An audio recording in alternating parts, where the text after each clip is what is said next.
anak kusing bagus dewe bener adik dek sen wis pokoke jos besok pinter sekolahe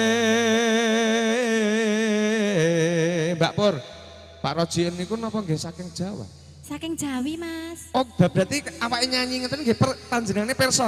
Nggih perso. Seniman kok nggih.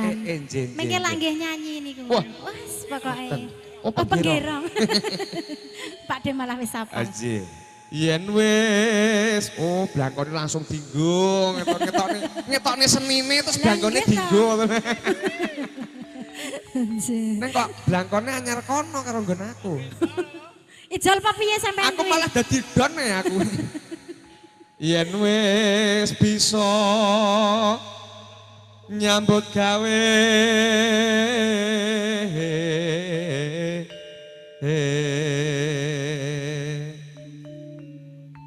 kudu mlaku samestine.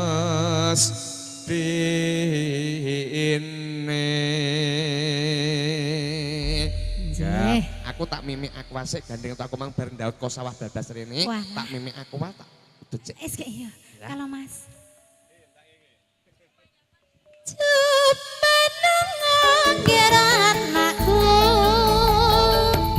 Ojo pijer nangis wae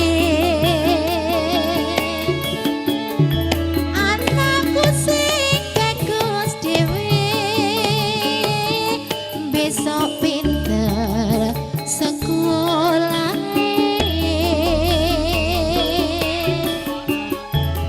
tumeneng ngger anakku sing tansah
Aku jawabku beda, Mbak.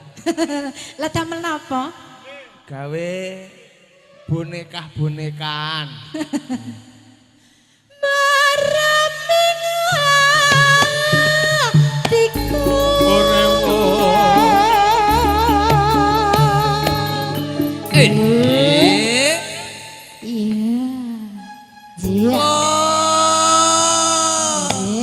Selamat buat adiknya ya.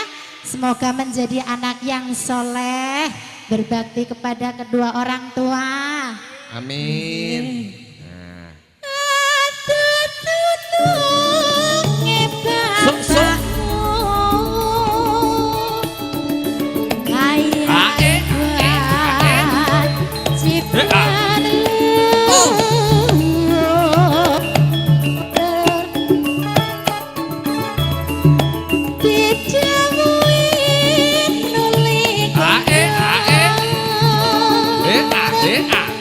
Swantono subur makmur.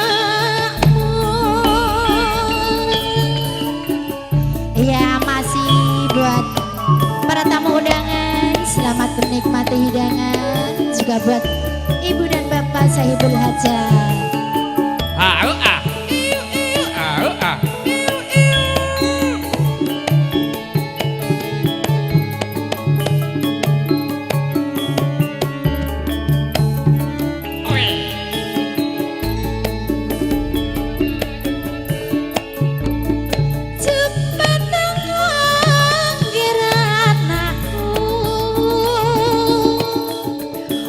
ojo pijer nangis wae Pacul kembelengan anakku sing bagus dhewe besok pinter sekolah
boneka Mas. Pripun Mbak? Mau gawe boneka. Aku njab gaya anak. Ojo to Pak. Nek tekoke yang sing gendukku siji kae ya beda neh gawene. Tanggapannya apa kira-kira? Nak tekone sing nyong dewasa iki gawe. Nggih.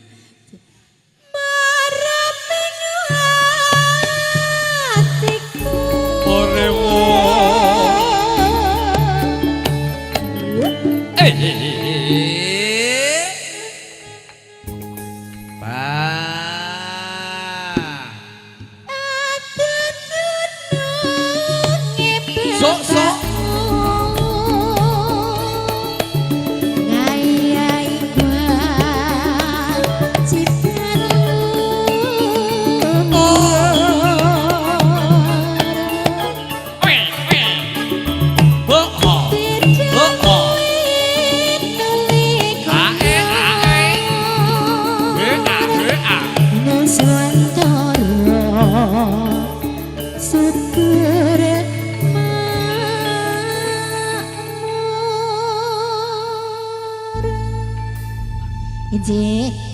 Putra Nuswantara sampun nggih Kang Mas. Nggih. Terima kasih matur suwun sembah ugi.